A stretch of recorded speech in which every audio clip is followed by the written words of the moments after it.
I was in a military family, and growing up, my father was U.S. Army working in Panama, Puerto Rico, and Virginia, Mississippi.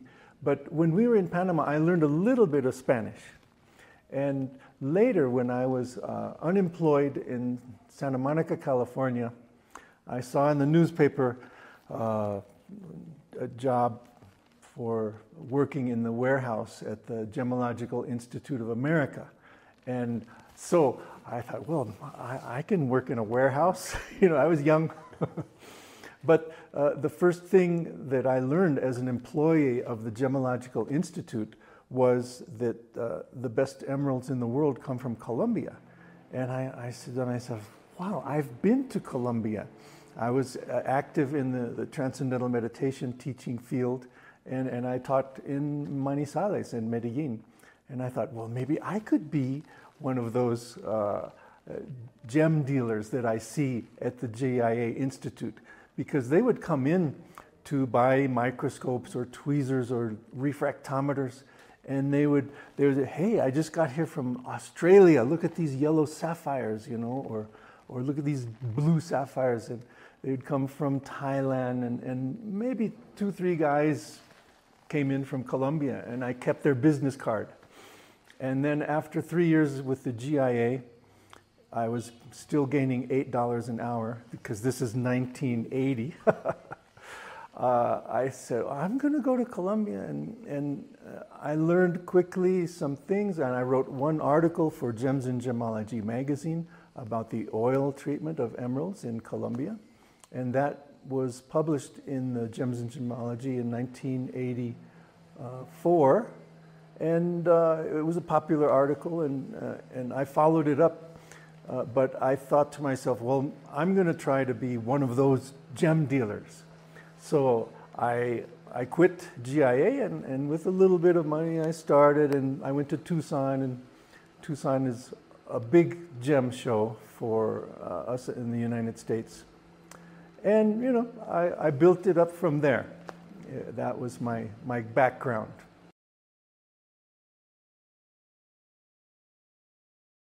My experience in the emerald market is very special, because I live in the United States, but 6 times every year I would come to Colombia to buy emeralds. So every visit to Colombia, I'd get a snapshot of the market, the people, the development of the politics and the culture of the country. And the emerald world has changed significantly. You have the old days, what we call the old days, when you'd buy emeralds just based on beauty and color and nothing much else. And nobody talked about treatments until the 90s. And then buyers were worried and asking more about treatments, and there was many misconceptions in the 1990s about oil treatment, whether it's permanent or not, whether it adds color or not. And those of us in the emerald business, we had to educate our customers, educate our clients, because there was so many people worried about, like, for example, let me give you one example. At a gem show, a man was trying to show that the Colombians are putting green oil in the emerald, and he had a bag of green oil. So I'm walking around the show. I have Alice Keller with me. She was the editor of Gems and Gemology magazine. And I say, Alice, look at this. He's saying there's green oil in the emeralds, but I took the plastic bag and I squeezed the oil to the width of a fissure or a fracture in an emerald. And a fracture in an emerald is probably just, I don't know, 10 or 20 angstrom units wide. It's tiny. So I squeeze the plastic down to that width of an emerald fissure, and it's colorless. You know, the only way to add color to an emerald is what they do in Korea. You have to quench crackle the stone like a quartz, put 1,000 fissures and fractures in the stone, and then oil it with green oil, and yeah, you get a green stone. But a Colombian emerald or emerald from any country would have, you know, maybe 5 or 6 fissures, all very small. Green oil does nothing. That's just one of many misconceptions. But in the new millennium, I would say that this is an answer to your next question, but yes. I would say that in the new millennium, the best thing that happened was in 2011, the Guilhem mine in Africa came on board with beautiful production of good middle quality African emeralds, mainly filling in the gaps that the Colombian emerald production could never fill, which is abundant stones from $1,200 to $3,000 per carat on the wholesale market.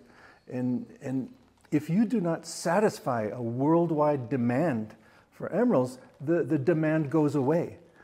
And Colombia was incapable of supplying that worldwide demand for beautiful color emeralds. And the connoisseurs will still say that, yes, the Colombian emeralds, due to the lack of iron atoms to compromise the color, that makes the Colombian emerald still the supreme emerald looked for by the connoisseurs.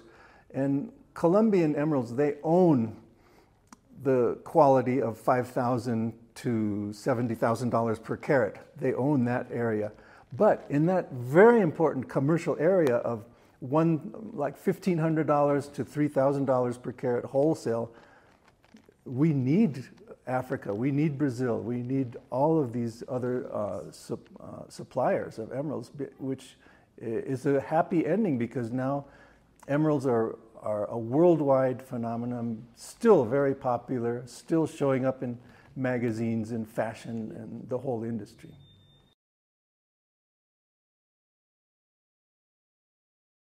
Beautiful question.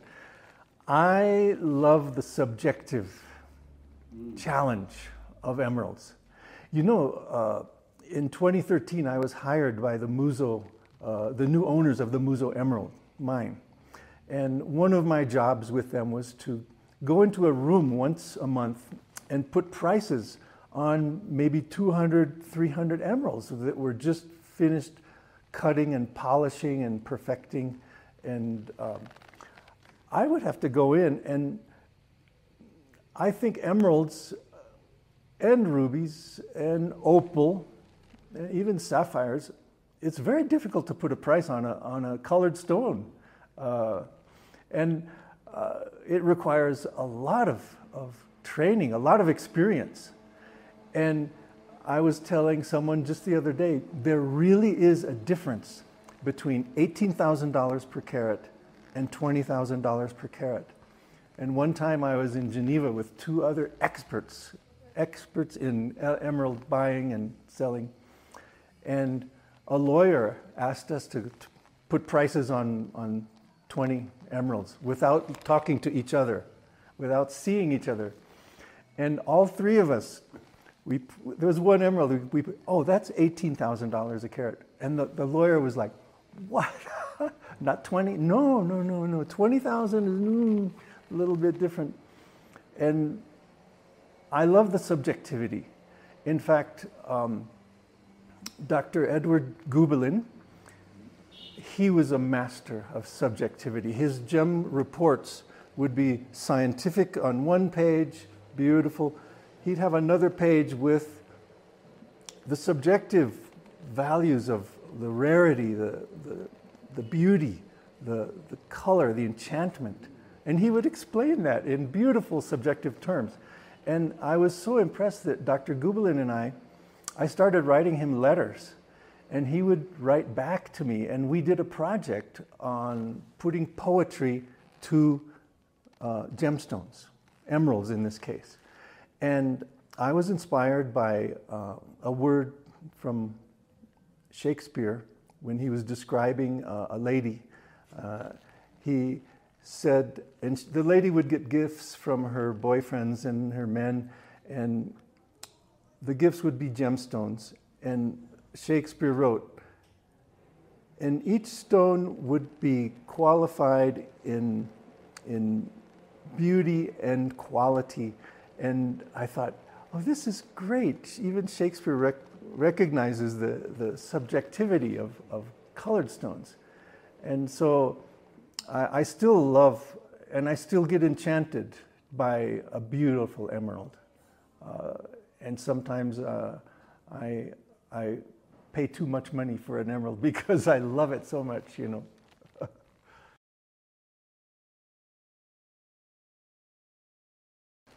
In the year 2010, I wrote Emeralds, A Passionate Guide. And by then I was, for 30 years, an emerald dealer. So for 30 years, I had every misconception, every question, every wrong comment about emeralds. And so my head was full of, I want to explain the emerald world, you know. And there are 23 chapters in the book, Emeralds, A Passionate Guide. And of course, I talk about gemology, geology, about optics, about color, about the science of color, buying and selling, and cutting, and mining. But I also have a chapter, you know, it's 23 chapters. I have a chapter on adventure. Chapter 1 is about romance, and chapter 23 is a little bit philosophical. So I had to fill in everything, but it was a joy to write that, and it was more of a joy to realize that the world needed an emerald reference book, because the best emerald reference book from before was 1980 by Dr. Sinkankas.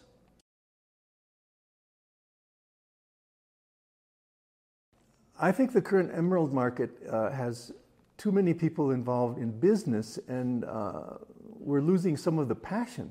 Even the Gemological Institute of America is more corporate now. In the old days when I worked for GIA, it was a community, it was a family.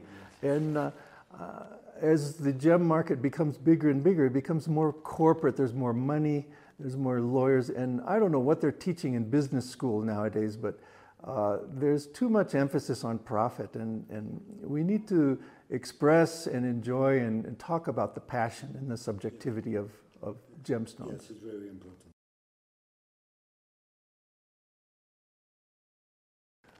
Colombian emeralds have decades of expression of the Colombian emerald is the finest emerald in the world. It's what everybody talks about, everybody knows, everybody repeats that. And it's mainly because of the one factor that the absence of iron atoms in the composition, the geochemistry of emeralds. In the Colombian emerald, it gives it a more vivid expression of the color that only a connoisseur can recognize, but it's there, especially if you have a Chelsea filter or a 210 nanometer blue laser. That quality is there, but even lately, it's still based on beauty. One time a customer requested from me a very nice emerald, and I was at a show, I walked around, I ended up buying that person a Brazilian emerald because it was so beautiful. And we still must base our buying on beauty and not reputation if it's not as beautiful as another thing. African and Brazilian, Afghanistan emeralds, some of them can be more beautiful than some Colombian emeralds.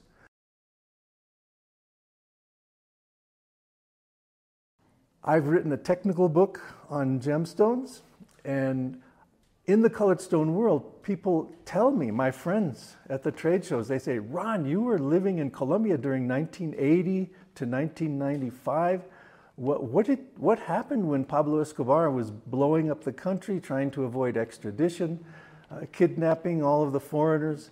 Do you have any stories? And I think, and now that I'm older and I can look back and I'm not so busy, I have many stories, adventure stories. You have anecdotes? You have some anecdote about... Yeah, well, I have a lot of stories to tell. It's the type of stories that when colored stone dealers get together and we sit around a fire or a table, we talk to each other, just telling stories to each other. I have a lot of good stories. Okay, I'll tell you. Because I'm a spiritual person, I was very impressed by the Kogi Indians of the Sierra Nevada de Santa Marta, Colombia. And they avoided the Spanish conquest by just going higher and higher up the mountain of Santa Marta. And they would criticize the people below. They call them the little brothers. You little brothers, you pollute the air. You never give back to the earth, and you're changing the world. And I thought that's so beautiful. And so here at my house in Colombia, I would occasionally organize a little ceremony where gem dealers would come, and we would have a little tray of earth to give back to the mining area here with little broken pieces of emerald, little tiny pieces of gold left over from making jewelry, and some little crystals here and there. And we'd have like a ceremony with a little candle or something. And then we would bury it out at the emerald region, giving back to the earth. So I started doing that, but we would be 10 people, maybe 15. But my friend goes, Ronald, if you start serving some alcohol when we have these meetings, more people will come. And so I started, and because we live in the Candelaria section of Bogota, there are excellent musicians, gaita musicians, like the Gaiteros de San Jacinto. So pretty soon the parties were getting bigger and bigger, but at that time, that was exactly at the same time that the words corporate social responsibility became popular. And corporations did start to give back. And I said, and at the next party I said, we don't have to do the ceremony anymore. People are starting to recognize that we have to respect the earth and give back. And then my parties became famous, 50. I had one party, there were 90 people there with music. And just for the musicians, there was like 10 musicians and their girlfriends, and I'd have to get them 2 bottles of rum. And the Halloween parties were just totally famous, with costumes and music, and it turned into a great tradition. And I even have had a recent party at this house.